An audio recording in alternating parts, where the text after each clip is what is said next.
This is Sal, and you are listening to the FLAFFL House Fantasy Football Podcast on the BS Podcast Network. In a world of ordinary fantasy football podcasts, ordinary guys rise up to bring you extraordinary analysis and entertainment. This is the FLAFFL House Fantasy Football Podcast with your hosts Kevin Cotillo, Sal Lito, and Stephen Marcus.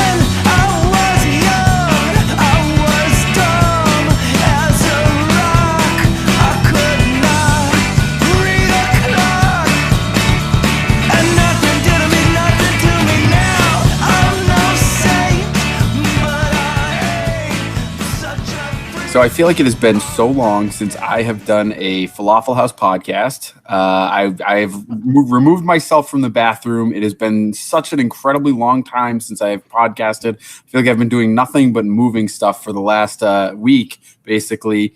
And apparently no one missed me because none of them are here to join me for this my re-entry into FLAFFL House. Hey, everybody, it's the FLAFFL House Fantasy Football Podcast. I am Kevin Cotillo. I'm the only one of your normal hosts who is here. So I'm not going to do the show alone. Don't worry. Don't turn off your podcast yet. I did bring in an expert. I guess I love to say that because I knew he'd get a laugh. John Bosch is here with me today. What's going on, John? Not much. So if you're normal, does that make me abnormal since this is... Is that how it works, Kevin? I think since the first time we've had you on the podcast, we've been calling you insane. So I think that's probably true. Yeah, the old fantasy insanity host himself, John Bosch, is here. We're going to talk about all of the playoffs, the matchups, and some playoff formats that we get into. But before we get started, John, I got to ask you, why do you think Sal and Steve decided to bail on me? Like, was there show? Look, admittedly, I haven't listened for a couple of weeks either. We had no internet. There was a whole big thing, but I haven't listened either. No, I'm kidding. Was their show that much better without me? That like they just don't want to be around me now? I just kind of assumed that since the playoffs are beginning, they were like, oh God, we can't deal with playoff Kevin again. All we're gonna hear is Patriots. So that's my assumption. That's probably not a bad assumption. And you know what's funny is I'm kind of shocked that with the release of that article that came out today, that neither of them wanted to come on and hammer me about it. I mean, it was a big deal. There's a huge rift in Patriot Nation. Everyone's all going crazy. I'm shocked that they didn't want to come on and bust my chops about it a little bit, especially Sal. Yeah, we'll see that they break up. I believe they'll break up as much as I believe Marvin Lewis was going to get fired or leave the Bengals. I'm in the camp of when it happens, that's fine. I'll believe it then. Yeah, I completely agree with you. I don't think Belichick's going anywhere, and I think based on what's been going on, that would be the most likely scenario. If any of them were to leave right now, it would be him, and I don't see it happening. Look, I've been a big Garoppolo supporter. You listen to the show, so I'm sure I've been high on him for a long time. I've been saying he's a top 15 quarterback in this league for the last 2 years, but so I get that Belichick would be pissed if he had to move him. I mean, but power struggles like that go on all the time in the NFL, and usually you hear about it and it is a big mess right away. This one gets swept under the carpet for a long time because it's the Patriots and they all know how to keep their mouth shut. Anyway, the Patriots are on bye. There's got to be some news. It's pretty boring just to show players in a snowstorm. Like, you got to cover something else, right? It's exactly what I said when we heard the story was coming out last night. I mentioned it in one of our many chats that it's these games this weekend admittedly aren't super exciting. So they had to drum up a little extra noise, but You mentioned Marvin Lewis, so before we get into anything else, I have to ask you about that because, I mean, I've seen and spoken to some Bengals fans, and I guess they call themselves fans. We'll say that, but no one seems to be happy about this. No, I don't think there's any. I have not heard from one Cincinnati fan, and obviously I live in this city and hear a lot about the Bengals. I haven't heard anybody react positively. So I assume Marvin Lewis is happy and Mike Brown's happy. I don't even know if Marvin Lewis is happy. That's true.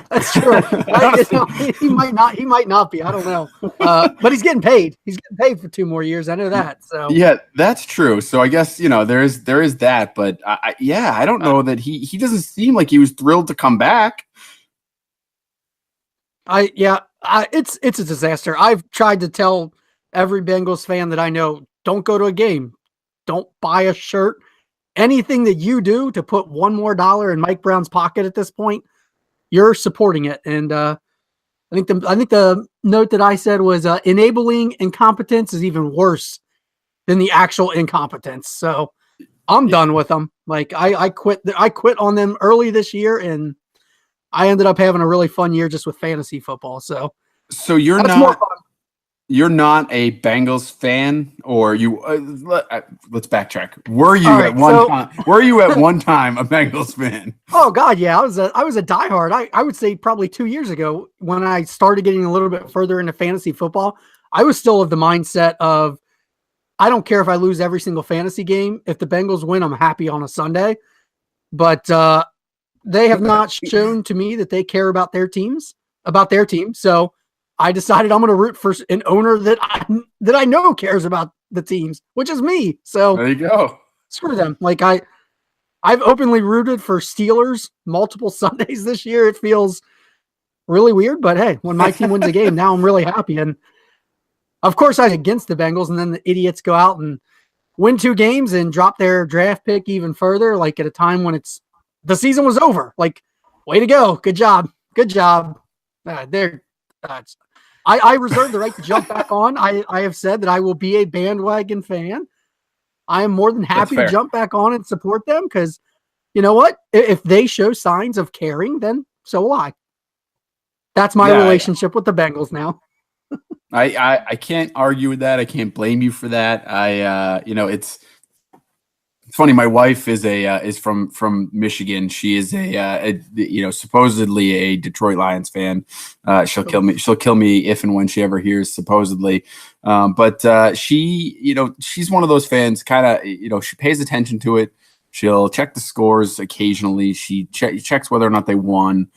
She'll draft the occasional player from Detroit, on her fantasy teams and whatnot. But she's she doesn't watch every game, and she's certainly not upset when they lose. And I asked her that we had this conversation this week. Actually, I said, that's not being a fan to me. Like, that's not that you're not a fan of the Lions. You casually like the Lions, and and if they're playing anyone else, you'll probably root for them unless it's maybe the Patriots, since you've kind of been converted.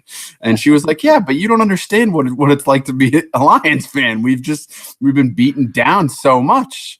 And I had to stop her and say, wait a minute. My entire childhood was horrible Patriots fan. Everybody tune out. Steve and Sal didn't want to come on. This is it. Yeah, you're probably right. Listen, just real quickly though, they were so bad, and I watched them. And a lot of people around here did. Obviously, it's hard or easy to forget that when you're talking about 15, 16 years of success here. So whatever. All right, we'll move on. I would say, like, when the Bengals had their winning stretch, and they're not. I mean, their window's not closed yet. They still have talent if they actually just stop drafting wide receivers and running backs in the first 2 rounds and actually fill an offensive lineup with solid players. Idiots. But the city has a lot of fun when the Bengals are winning. People do get really into it. I don't think I've ever seen this kind of rage. And I lived through Dave Klingler, Achilles Smith. Achilles Smith is the best. I mean, at that point, it was fans were just they just gave up. Mm-hmm. And at this point, fans got to the point where they were caring again.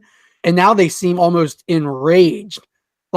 Yeah. Which I guess means they're still passionate one way or the other, but I think they're really close to probably pushing the fans back to that point where they just don't care one way or the other. So we'll bring this back to a fantasy perspective in a second, but I'm curious because do you think it's a systemic issue of the ownership all the way down? Because that's what it seems like from my perspective. And then I mean, you look at what they had. Think about the pieces they had on offensive line that they let go, and what I'm not a Joe Mixon fan per se, but he had an okay rookie campaign. Think about what he would have done if they had kept that offensive line intact. They actually had good pieces. Yep, they did. To me, yeah. One of the pieces they just let walk went and solidified Los Angeles's line, and look what Todd Gurley did behind him. Talk about throwing your money at the worst possible areas. I mean, anyway, all right. It is straight from the ownership down. That's how it has always been. Mike Brown has zero interest in actually investing to win. He just doesn't. I mean, he gets his check from the NFL one way or the other. And honestly, the impression about him has always been that he's cheap. And when he let those guys walk from, the offensive line, Zeitler and Whitworth, everybody was kind of surprised, but also not surprised. Yeah. But I mean, it was a terrible decision, and good job. You went out and signed. They never sign free agents because free agents don't want to come play for this organization. So to the draft, and they don't draft offensive linemen. So I mean, they have in the past drafted some, but at a time when they really needed to, they went John Ross. Ugh. Yeah, it could be worse. You could have Mark Davis as an owner, and it's crazy to me that we're getting into the area where Mark Davis is almost matching his father in stupidity. I guess it's not matching, but it's a good thing Sal's not here because he'd probably be flipping out at me right now. But John Gruden, 10 years, $100 million. Whew. Could be worse. Yeah, I'm not really excited about that hiring. Are you? Yeah. You know what? So here's the thing. From a fantasy perspective, I looked at it. As you know, I'm sure I just bought Cooper in a league. I paid pretty good prices for. You saw the deal. It was Jordan Howard, Amari Cooper, and Jake Butt. And I paid. You bought Cooper from Sal. I think I paid probably good value for him. I mean, given the year that he had, you got a steal. Yeah. So, my team's a contender in that league. I think, if Andrew Luck comes back, I should be in decent shape. And with those three guys, if I get anything out of Jake Butt, it's a plus. But with those, with Cooper and Howard, if they can give me anything resembling what they should be, I think I'd be in good shape in that league. But my point is about Cooper. I don't know. I think the offense could benefit from Gruden because he is a good offensive mind. I'm a little surprised with his offensive coordinator choice. Supposedly, he's bringing in his former offensive coordinator from when he left the Bucs. But he is an offensive guy. He might be able to score some points and at least install some schemes that'll work quickly.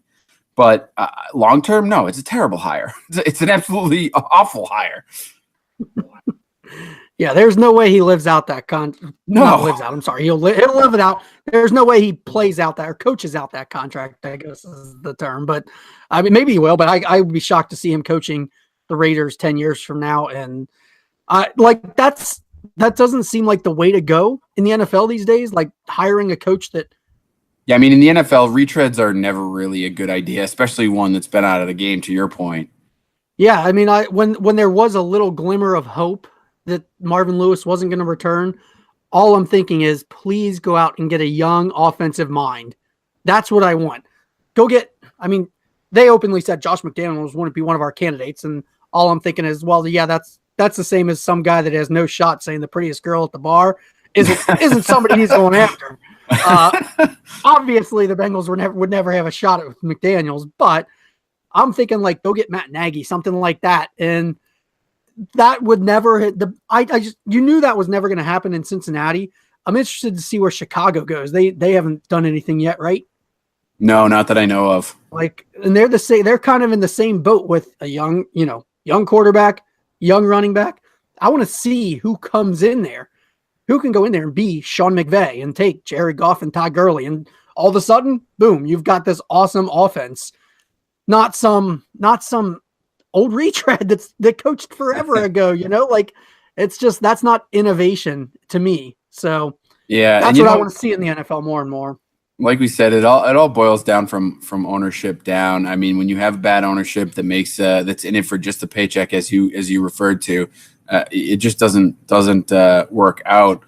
And I'm gonna look at this. I'm gonna bring it back to fantasy in that regard, because it really, when you're talking about fantasy, it's all about ownership, and you got to pay attention. Really depends on what you're in it for, right? I mean, when you're in it for the championship or are you in it for the paycheck, usually they're hand in hand, so that kind of works out. But you got to be an invested owner. You have to pay attention, and you have to play with your mind on the game, so to speak. So particularly when it comes to fantasy playoffs or playoff fantasy, however you want to say it, John. I mean, we're all in a lot of leagues in the fantasy playoffs, and then they end, and you're week 17. Maybe you have a Pro Bowl, as Sal has discussed several times, and those are fun. But once the playoffs come, a lot of people think fantasy's over, and for us crazy people, it's not. It's just starting, and we got a lot of leagues that you've developed that have fantasy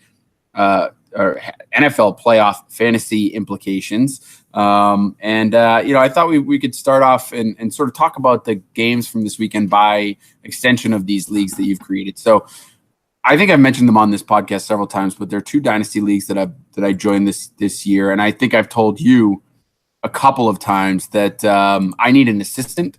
So I don't know where you are in the process of finding me an assistant to help me with these leagues, but the Empire League and the Supremacy League are 2 leagues that you created, multiple formats. So listen, if you guys are in a dynasty league or looking to get into dynasty leagues and you want to go completely crazy, because you have to be crazy to do it, you could think about creating a format similar to John's, and I'm sure you could hit John up on Twitter at Empire FFL, right? Is that right? Yep, Empire that's FFL? correct. Yep.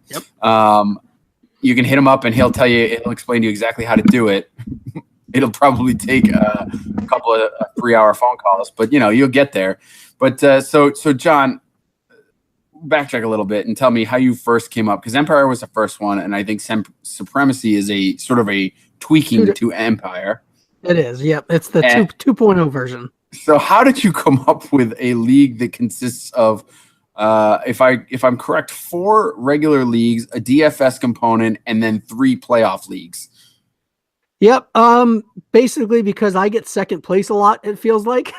So I wanted something that kind of measured consistency across multiple formats of fantasy football and long-term success. So, I mean, in these leagues we play, there's a payout for each format, each individual season, but the big prize, the big goal is building every single year for this huge pot where basically you get points based on how you finish in each individual format. And then those points all add up. If somebody sweeps all the formats, they win this huge pot, either the Empire or Supremacy pot, depending on the league. That's where the huge payout is. If nobody wins it, which I can't imagine sweeping every format. It's hard enough to win one, much less more than one. Yeah. And winning all 6 in a season, if it happens to me, I'll probably just retire right there and say, that's it. That was the best fantasy season I ever had. I will never top that. But after 5 years, since that's unlikely to be won, we'll pay out from that Supremacy pot based on all these points that you've accumulated. So, like you said, we have regular season head-to-head leagues.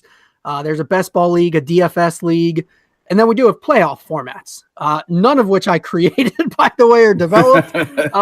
They were all just things that I had, different playoff leagues that I had seen in other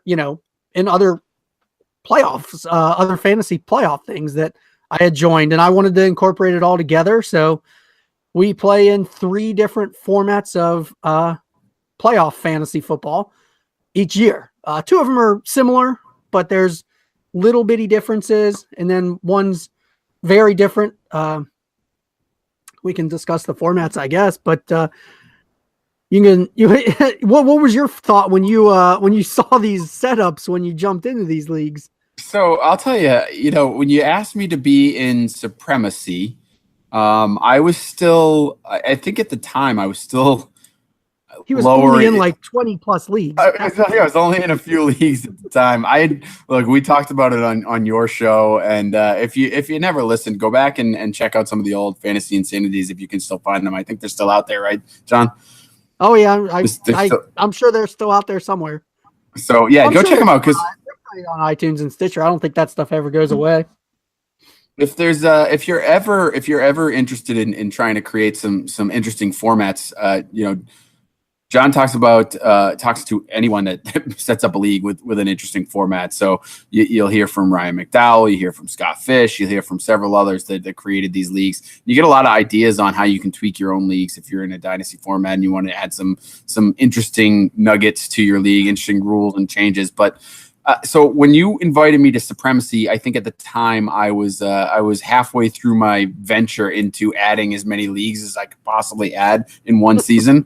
And I looked at it and I thought, first of all, I looked at the group, right? Because I think it's a good group. It is a really good group. And as well as I do that when you take on any fantasy endeavor, particularly Dynasty, particularly something that's going to be extensive, you got to have a good group. So for me, I looked at the group and I said, yeah, I'll be in there because those are great people. There's a lot of good guys in there. And I think it'll be a lot of fun. And then you sent me the rules.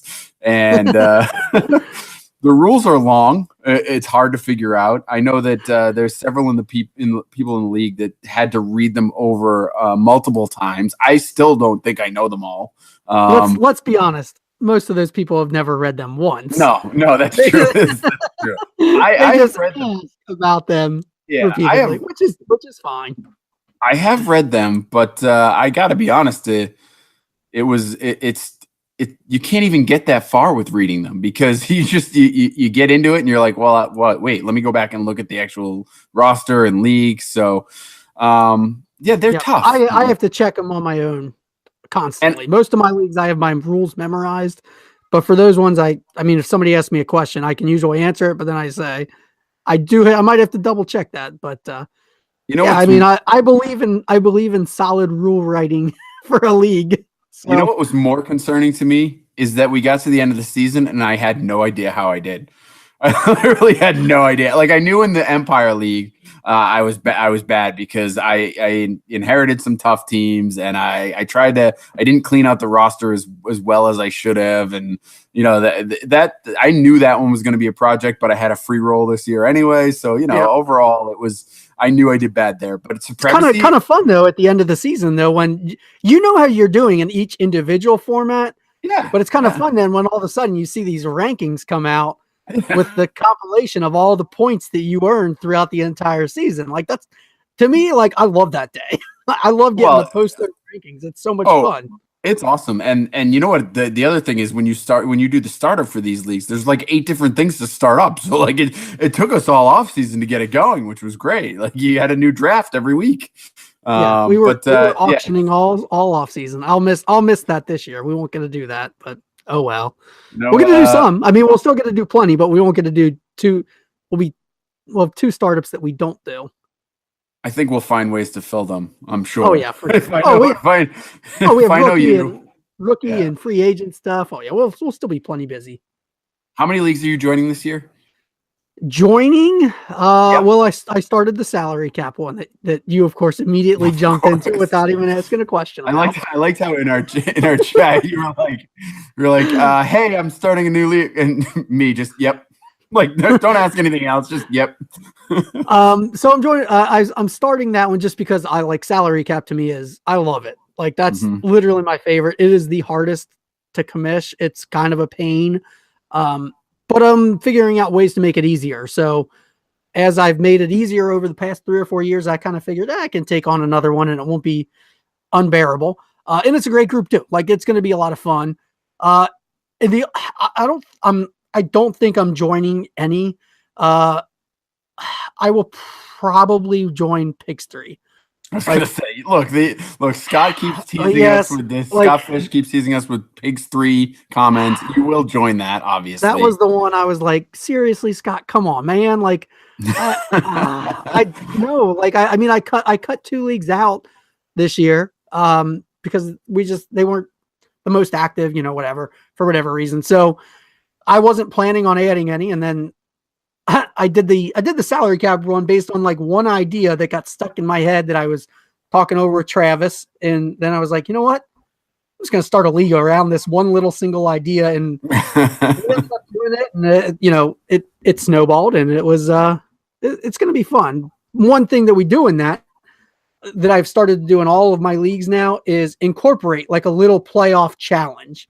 Mm-hmm. So for that particular league, it's a salary cap. So you have $200 million salary cap.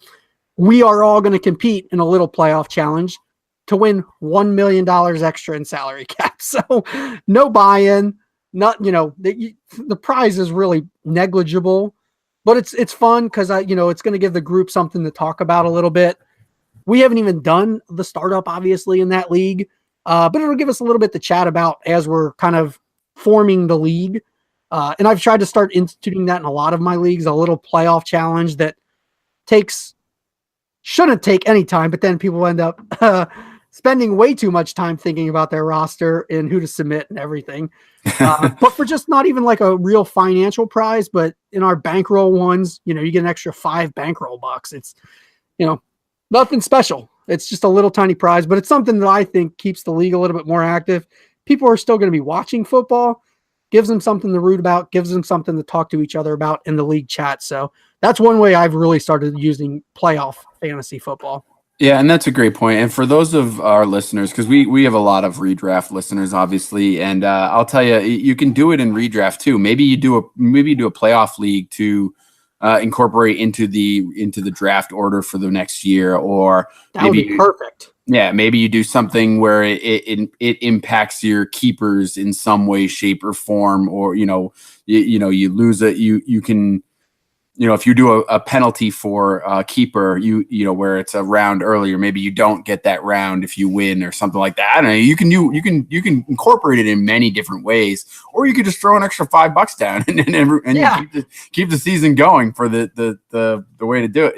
The rest of the year. So there's certainly plenty of ways to play with actual finances on the line. Yeah, absolutely. Yeah.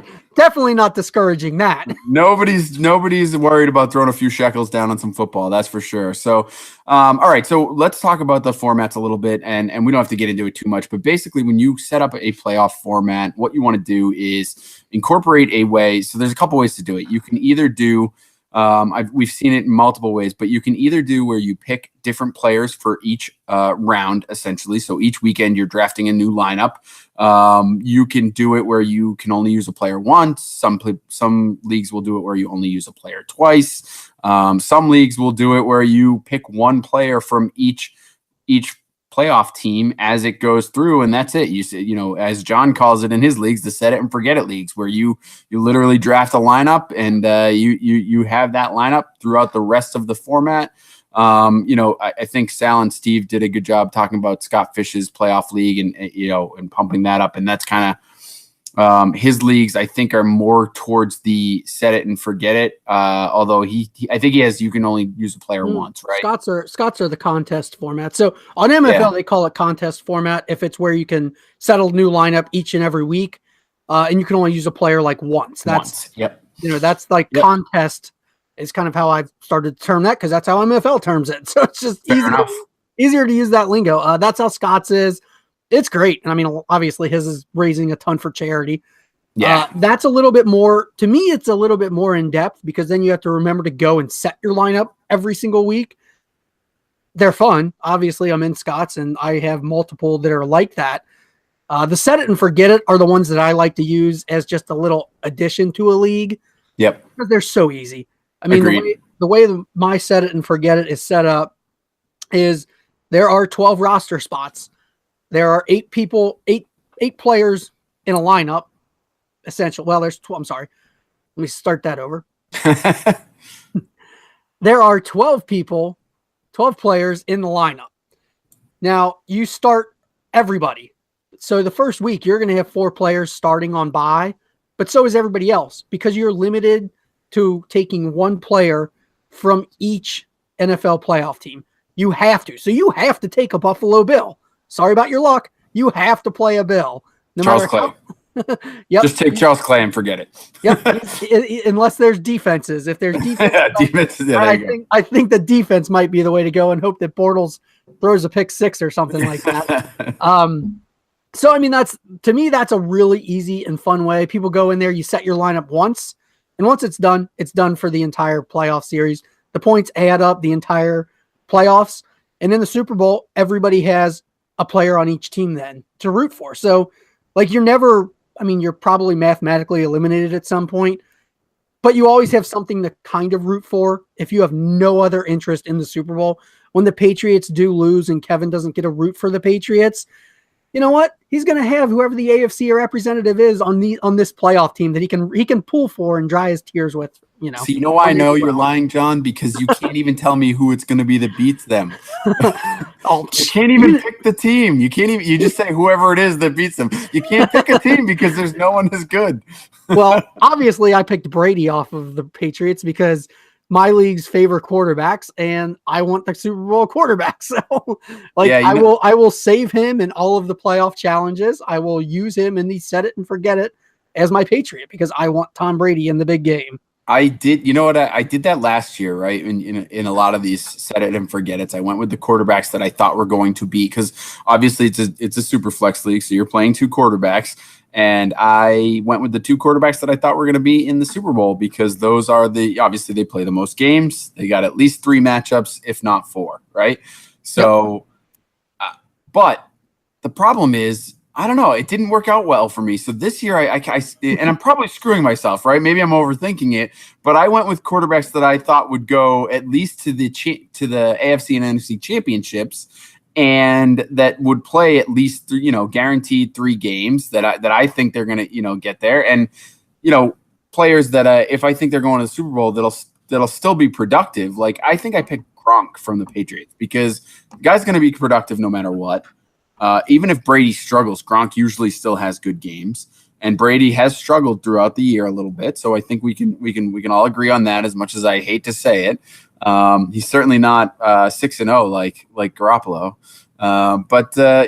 So I think I picked Gronk, and then I'm looking at quarterbacks from this this week that might make it a few rounds. And unfortunately, it's hard to pick. But Cam Newton is a guy that I keep coming back to because I think there's a solid chance that Cam Newton plays 4 games. And so that gets into the strategy of the playoffs, of playoff fantasy a little bit. Normally, when you're playing fantasy football, it doesn't matter who wins or loses on an NFL Sunday. Playoff fantasy, it becomes a key.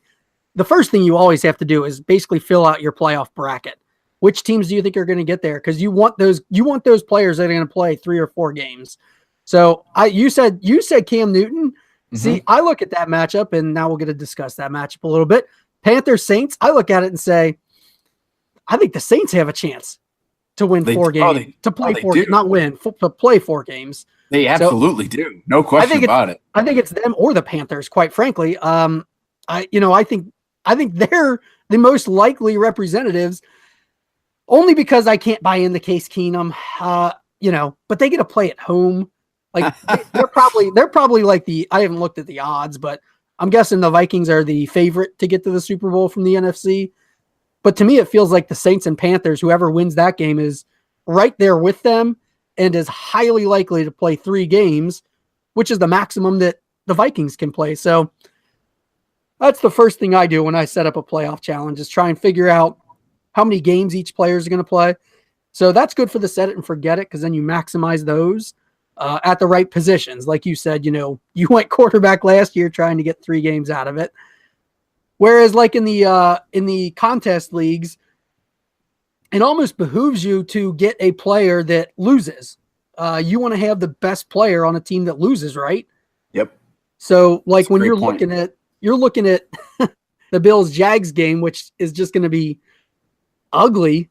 You basically kind of want to punt your Buffalo Bill position, right? Like you have no interest, but since you have to play a bill, you said Charles Clay. Where else do you go where you're like, oh, just play the tight end? That's super easy. There's nobody better on the team that it's even an alternative. Yeah, I mean, So obviously, LaShawn McCoy is a great player, but I think that when you're talking about this particular matchup where he's banged up, I think he's going to play. We're not 100% sure, but Jacksonville's phenomenal. The only area they've slightly struggled this year is against the tight end. So, yep. I think you have to go with Clay because of that. It's hard to turn down LaShawn McCoy when you have him staring in your face. But then the other aspect of this is look at all the freaking running backs that are in this playoffs. You're talking about, look, you have Kareem Hunt, Todd Gurley, Leonard Fournette. Whoa. Pardon me, fellas. We interrupt this irregularly scheduled podcast to bring you all a message from the Draft app. What is the Draft app? The Draft app is a daily fantasy app that you can go on right now and draft football teams that will be playing in 2018 once the season kicks off in September. Can you believe that? I can't. I can't believe that, but you better believe it because it's happening right now. But not only is that happening, they've already paid you out for all of your 2017 contests, and on top of that, they've got playoff contests going on as we speak. Literally, you can go on right now as I'm speaking and check out what is happening on the Draft app. You can get in a draft instantly, not only for football either. You can go with some hockey if that's your forte. You can do a little bit of basketball if that's what you want. It is the Draft app. It is the daily fantasy app that is unlike any other because unlike the DraftKings or FanDuel, which is a salary cap based app, this one is a snake draft. And so you own a player, you get him, he is all yours. You know it. We've talked about it all season long. You know how this works. Get in on the Draft app. Go there. Use the code playdraft.com/falafel. Go there. If you deposit $10 or more, you will get your free entry into another contest. I don't know what you're waiting for. I've already talked about so many times how I won so much more money than Kevin did this year. You can just go on there.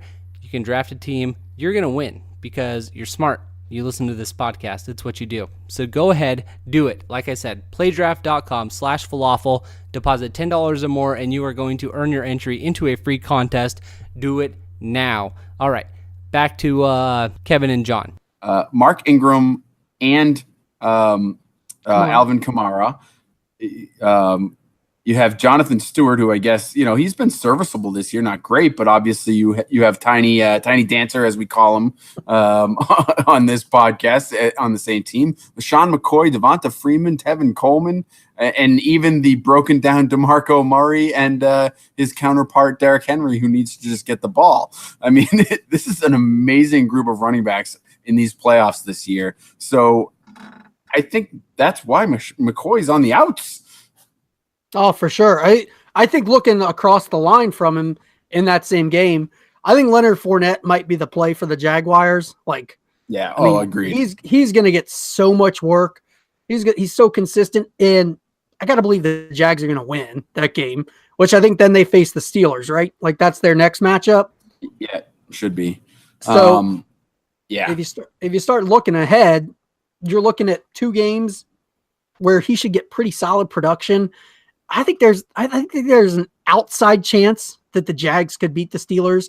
I don't really expect it. I think the Steelers are definitely going to be in the AFC Championship game. But of the AFC wild card teams, I think the Jags have somewhat of a chance to get that third game. So, do you think I try? Yeah, I gotta give it to Kansas City as far as the chances of these four. I think they both have a small chance, but I don't see either of them really getting the 3 games. Do you? Here's the thing. I think that Kansas City, even coming to New England, makes me a little nervous. And as a Patriots fan, I may lose my card by saying that, but we've struggled against that team. They play us very tough, and they play us in ways that we have difficulty defending. Obviously, you saw what happened in the opening game this year. And Kansas City makes me a little nervous as a Patriots fan. So I could see them, I'd give them a little bit of an edge over Jacksonville playing a Pittsburgh team that looks really good at home as well. So I think of the two, you're right. They both have a small chance. I think Kansas City has a little bit better of a chance, just given the matchup that they'll face and how they've been able to win that matchup previously. Yeah, I think you're doing the reverse psychology thing on the Patriots there, because I just don't see a team going into Foxborough and winning. Let me ask you this: Did you think that the Kansas City Chiefs were coming in week 1 and winning against the Patriots in Foxborough? Not really, but that's regular. That's regular season. Like this is playoff time. I mean, yeah, this is really where they shine. So I look, I agree with you. I do think if that's the matchup that occurs, your Tom Brady pick's going to be pretty damn solid, because he should light them up. They've been terrible against the pass. So I think going heavy on Chiefs that week, if the Chiefs get to play at against New England, if they make it there, that's the week that I want to attack a lot of Chiefs players, because I think that game will be high scoring, and I think the Chiefs will lose. So I want the high scoring players that lose, and then I'll use the Patriots, the next week or the week after that. That's kind of how I start looking at these playoff challenges. So all right. So let's go back a little bit, because we talked about the running backs. You said Leonard Fournette as a lock. I agree with you completely, because of because he has a chance to play going forward, but even if you're just doing the 1 week matchups, I think he's got a great week. Buffalo was I believe last in the league against opposing running backs this year, so I think that's a great pick. I'm also pretty high on Devonta Freeman this week. I think the Rams are going to win that game, I guess. How's his practice? I haven't checked this. I haven't checked the practice. I believe he did return to practice earlier this week, so he should be okay. I think he was limited. He was limited, I thought, on like Wednesday or something. Yeah, I expect it. I mean, look, it's, if they limit guys. That's the vet day. Yeah, that's the vet day. I expect him to be out there. Obviously, you want to check everything when it comes down to the wire, but I found myself playing a lot of Devonta Freeman, and interestingly enough, I found myself playing my boy Austin Hooper a little bit in a couple of different places as well, just because of the way that things worked out and how I had already used some running backs and didn't have a solid tight end anywhere. So those are the two guys from that team, but I am pretty excited about Devonta Freeman. Los Angeles was pretty bad against the run this year as well. Yeah, I think he's definitely a very good play from the Falcons. I think this week, that game should definitely be high scoring. I think we have 3 games that could be a pretty good scoring. Now, granted, the Panthers Saints, this is the third time they've played, and the whole narrative of the time people play the third time, it's always a little bit less when their divisional opponents facing off. But I still think those teams can put up numbers. They've got exciting players. I think they can put up numbers. Bills, Jags, avoid. You said Devonta Freeman. I'm curious, are you going to play Julio in any of these playoff challenges? Yeah, I do have him in one. I don't know. I don't love it because I don't know that. So the reason I have him in some places is receiver is tough to find this weekend. Yeah. Like it's hard. It's hard to find. You've got Tyreek Hill. You can pick one of the Rams receivers, throw a dart and see if you get the right one, or maybe they all explode, which would be really nice. I actually did go with Rashard Matthews in a few places, just because I think they lose, and I think that that's a guy that might put up some points. I had him and I shifted to Derrick Henry because with DeMarco Murray out, I think Derrick Henry's just going to get the ball 8 out of every 10 times the Titans take a snap. He should. I mean, he probably should, or Mariota should, actually run with the ball occasionally. That'd be kind of nice to see. But how funny would it be if Tennessee was playing Jacksonville, and obviously you'd have that same 3-time narrative, but at the same time you'd have two teams that only want to feed their running back. You could see like 70 carries for 70. Be like a 9-6 game in overtime. Yeah, it'd be great. Oh, that would not be great. That would be so boring. Yeah, terrible game. But if you had those running backs in fantasy, you'd be in some in good shape. So, I think Rashard Matthews, to answer your question, I think he's the guy that I like a little bit here. I'm not touching anyone in Carolina. I'm not touching anyone. I do like Michael Thomas. Yeah, he's the one that I've got everywhere, I think. Yeah, I think I put him in a lot of lineups because Carolina's been terrible against wide receivers this year, and he has been so good this year in fantasy football. I mean, if he had a couple more touchdowns earlier on in the season, he would have been the number one fantasy wide receiver this year. It was unbelievable how well he did when you look back at the numbers. He had a ton of receptions. I don't have his full numbers in front of me, but still, but had a great year. And I think the touchdowns in the beginning of the part of the season really held him back. But once he started scoring those, he was gold. So particularly love this matchup. But even going forward, he's a guy I'd be comfortable with from that team. Hard to pass up Kamara, but I do think that Thomas will be good. Yeah, and that's the like with the set it and forget it, where you only get to pick one player from a team. That's what burns me when I pick Thomas. I mean, because then I don't get Kamara or Ingram or Drew Brees. I don't get to play any of those three, and I would like to have some of each of them. But that's why you play the contest lineups, and you get a shift. You shift around. What team? Let me ask you this: what team are you worried about that you're going to try and save the players from, and then they might lose their first game? And you just basically don't get anything from them. Kansas City's the one that I am the most concerned with because actually, no, that's a lie. New Orleans is up there. New Orleans is up there because I will save players from New Orleans. Like I said, I have Michael Thomas in a lot of places, but if it's a situation where I have to save players, Kamara and Ingram are guys that I'm saving for later. But I do think Carolina could win that matchup. So I think that that's one that you could get hosed on. I still think Michael Thomas is a great play this week. So if that's the format and I had to pick one or the other, I don't think you're losing out. But yeah, that's the one that I think could be one and done. And then Kansas City.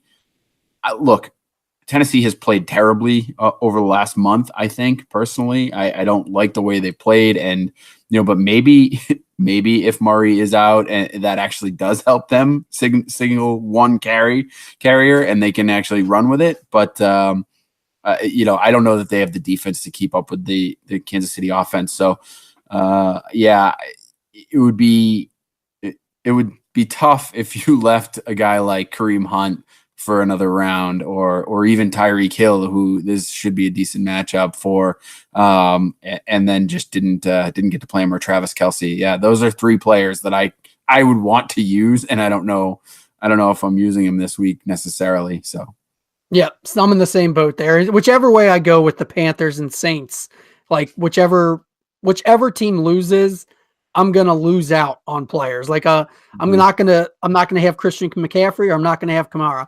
And in PPR, Christian McCaffrey is very good. Like he's not exciting. He doesn't get goal line touches, which is annoying as all get out. But he still gets points, and so it's somebody in that game is going to be the one that burns me, and it makes me almost want to play like an entire stack of just that game in one of these contest lineups. But of course, if you do that, then you might miss out on Todd Gurley's best opportunity to put up points. If he wins this week, he gets Minnesota next week. Like if you only get to pick one Todd Gurley game, in the contest format, which one do you want? Do you want it against Atlanta at home or on the road against Minnesota? For me, I'm burning Gurley up right now. I'm using him just in case they lose too. Like I'm not going to not use Todd Gurley, have him put up 40 points, and everybody else used him, and I'm sitting there going, "Well, that's not fun." I just good thing I played, Robert Woods or Jared Goff, which I'd like to play Jared Goff too. I really wanted to play Jared Goff. I could not pull the trigger on that. I'm with you. You can't let Gurley score 40 points. You can't let everyone else have him. You just can't, because he's going to be one of those heavily owned players for week one of the playoffs. So you have to put him in there. It's almost like unless you need to be contrarian for some reason, but watching a 40 burger go out the door is not a lot of fun. So I think you have to play him. I agree with you there. All right. Let me step back so for people that were listening 30 minutes ago and going, why do you play in 3 different playoff formats to decide your playoff to decide the overall playoff format of this overall then huge, bigger league. This is why, because like there are the playoff formats, the individual playoff formats are so different, like in how you decide to make your plays. So when I was setting up these leagues, I couldn't pick one that I liked more than the other. That was what it came down to. And I was like, all right, well, we'll just play them all, because why not? We've already gone way overboard. What's a couple more lineups to set for a few weeks? But it allows you to do, if the Rams win, maybe there's upsets, and maybe I'm hurt for quarterback next week. I mean, obviously I'm going to have the the bye teams. I'm going to have them all coming in, but I don't really want to play Nick Foles next week. I don't really want to play Case Keenum. I probably will. I have Keenum. I have Keenum in a few places, as far even in set it and forget it, because I do think they might make the Super Bowl. I kind of think that too. So I'll probably play him because I'm going to try and save Roethlisberger and Brady. Ideally you get the champion, the conference championship week, and you have all four of the quarterbacks. Mm-hmm. Because then you get a really easy setup of you're guaranteed to have one quarterback from the Super Bowl if you're playing out your weekly contest lineup correctly. Yeah, so keeping your player pool is extremely important as you're progressing through those. Yeah, the problem is if you're so far down the list that you can't get back in it. Yep, and that's where I found myself last year. I had good options for the end, but I was too far back. That's the double-edged sword. You don't want to miss out on the big game. And that's why, like, one of them's even titled, that's Tim Keller that gave those my little formats names.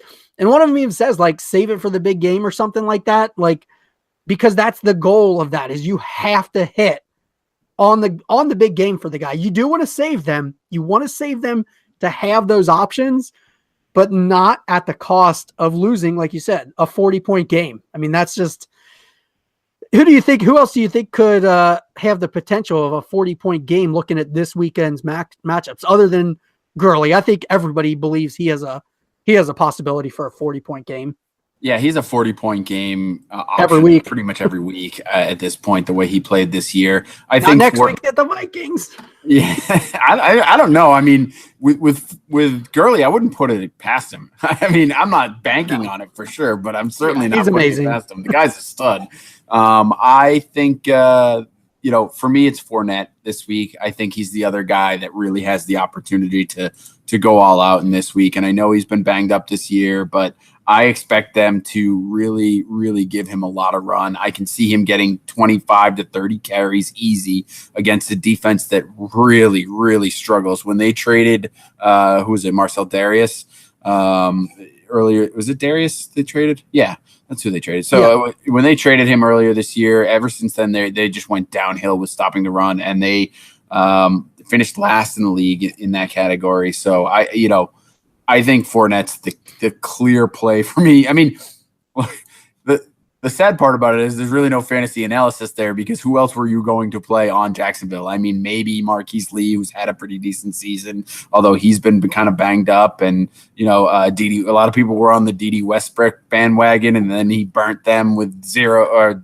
catches or whatever, and, things like that. So I think everyone's going to play Fournette anyway, but But he's the other guy that has a 40 burger in him, in my opinion.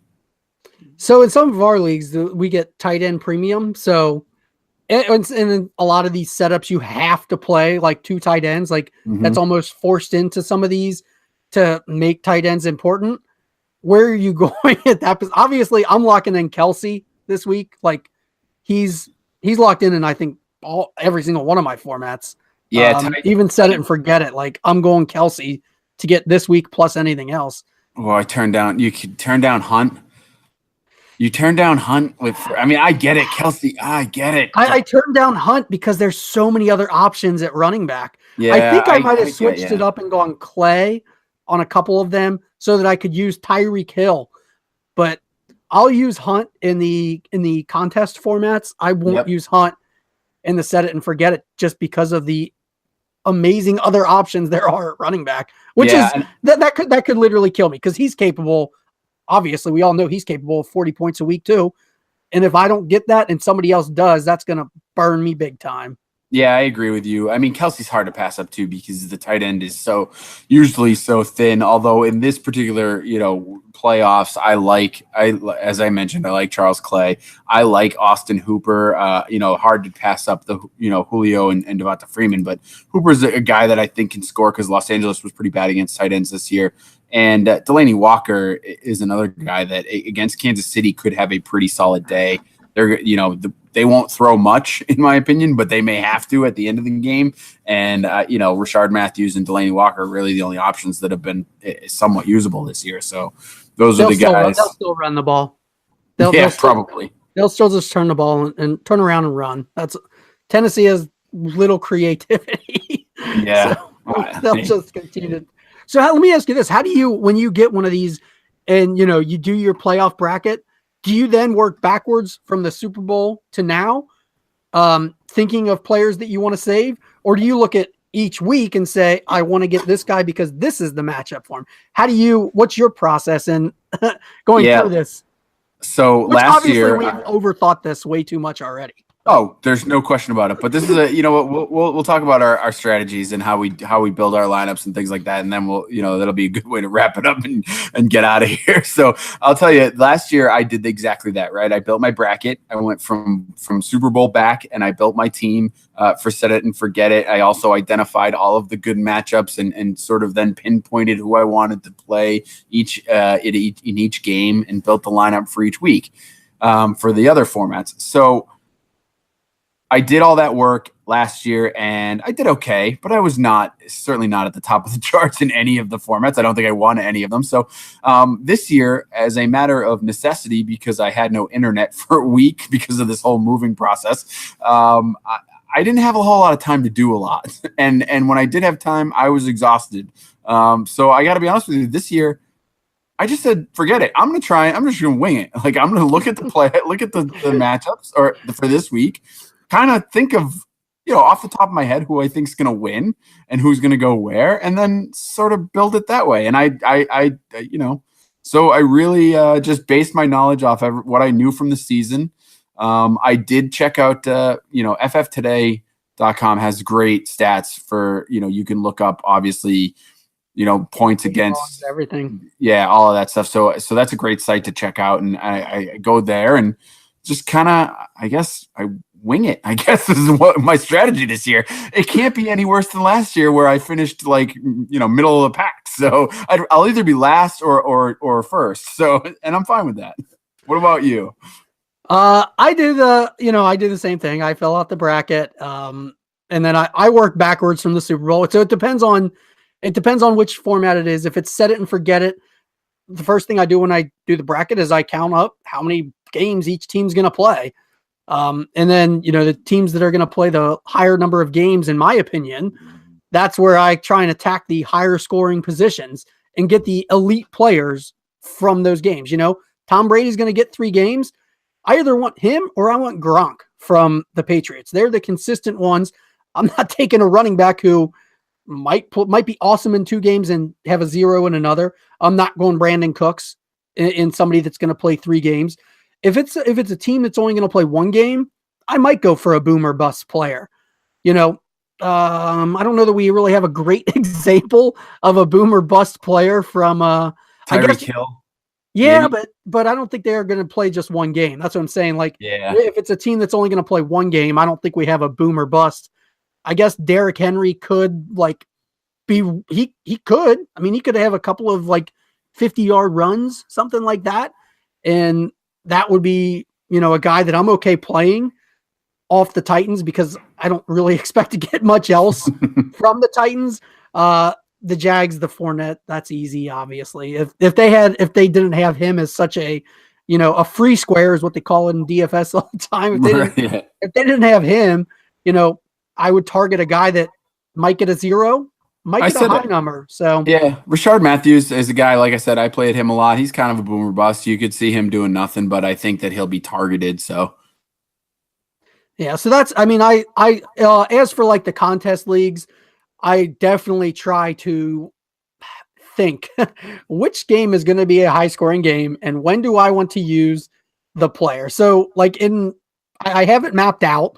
Obviously that map will have to be burned after week 1 when I probably get 3 of the 4 games wrong. It's like every game this weekend seems so obvious as to who the winner is, except for maybe the Panthers Saints. I think that one's going to be close. But the other ones, I mean, it should be obvious that the home teams win, right? Like they're overwhelmingly, they should win. Yeah. Maybe Atlanta takes out St. Louis. But of course, that's what I'm planning on is that, all the home teams winning. That's my plan. So then that's just going to be blown up, and all the planning that I did to set up, all right, week 1, I'm going to use this pool of players. Week 2, I'm going to use this pool of players. Week 3, this.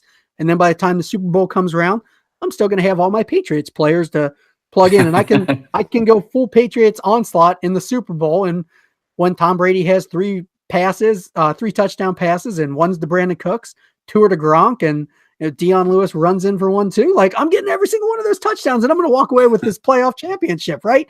Right. And then I get to see my team win another Super Bowl, and it all works out for me. So, that was in a losing effort. That wasn't a comeback, just like last year, a comeback but this time it's going to fall a little short, right? Interesting. All right. So one final tip before we get to some finishing thoughts that John brings up a good point as far as figuring out who the matchups are that you think are going to be high scoring. Great reference for that is obviously Vegas. Always check your lines. Go see what the over-unders are. The higher they are, the better it is for you. Look at who they have at winning the game, who's favored. That'll help you figure out who's going to advance because Vegas knows what they're doing. They're not in the business of losing money. So more often than not, their lines are pretty accurate. So use those tools that you have available to you. So, all right, John, thank you very much for coming on the show tonight. I really appreciate it since Steve and Sal bailed on me in my returning effort. But why don't you give us a finishing thought? You get to be both Steve and Sal for the night. So you can give as much finishing thought as you want. All right, I have to be Sal and Steve. That sounds like a very unique, we'll call it, combination.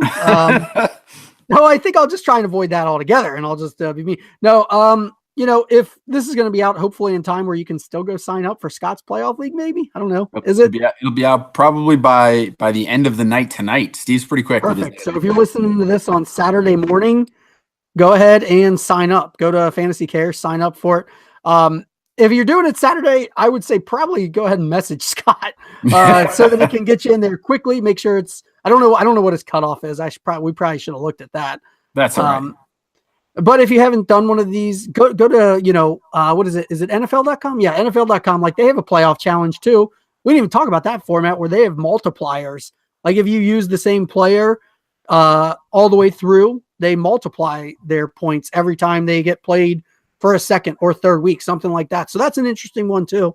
Do something, play something that's fantasy related, test something out if you've never done it, and then try and figure out a way to incorporate it into a league next year, whether it is just putting down a few extra bucks with your actual league mates, or if it's to play for some silly little prize within the league. Anything that causes a little bit more fantasy is good. So just keep playing. Yeah, I completely agree with you. Thanks again for coming out. You can follow John at Empire FFL on Twitter. He's John. Where can they find you aside from Twitter? You got so many things going on right now. I don't even know where to get you. Obviously, the Dynasty Game Night is one of my favorite podcasts, so check that out. You and Matt Price do a great job hosting and challenging. I'm waiting for the championship bracket. I don't know when that's going to happen, but. Yeah, that'll have to get set up at some point. I'm going to say Matt's in charge of that. That's why it's not done yet. Because there you go. Because he's not here. Most of the people that are in that are people that defeated me, so I'm not too interested in having them back again. Yeah. So Dynasty Game Night. I'm also on Dynasty Happy Hour. Obviously, I like Dynasty a little bit, and then I write for another Dynasty Trade Calculator. So I do try and. You have good writing over there. Yeah, that's what I hear. Most of the writers that do things there are fantastic, from what in my opinion. Most of them. So that's where you can find me. Game night is maybe once a month. We aren't super frequent because Matt's super busy, and obviously I have some things going on too. Happy hour should be weekly. Now that the holidays are over, we're hoping to get back next week and become weekly again. And then my Dynasty Value Index series, that's, let's call it semi-weekly. Yeah. It kind of depends on how much time I have before I write that up. It takes a little bit of research to figure out all the values and who's gone up, who's gone down in the trade calculator. But I'm having fun doing that. So I appreciate you having me on, Kevin. Thanks a lot. Awesome. No problem. All right. And my final thought, I just want to remind everyone to add some charity. You can do that by going to fantasycares.net and adding Scott Fish's playoff league if you haven't already. If not, you keep an eye on it and get into the stuff he's got going on for next year.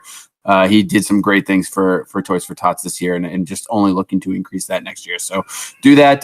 This has been the Falafel House Fantasy Football Podcast. You can find Falafel House at Falafel House on Twitter, falafelhouse at gmail.com. You can email us with any questions or any feedback. You can rate us, review us on iTunes and anywhere you get your podcasts. And I messed that up way more than Steve, so I'm going to just hit the button.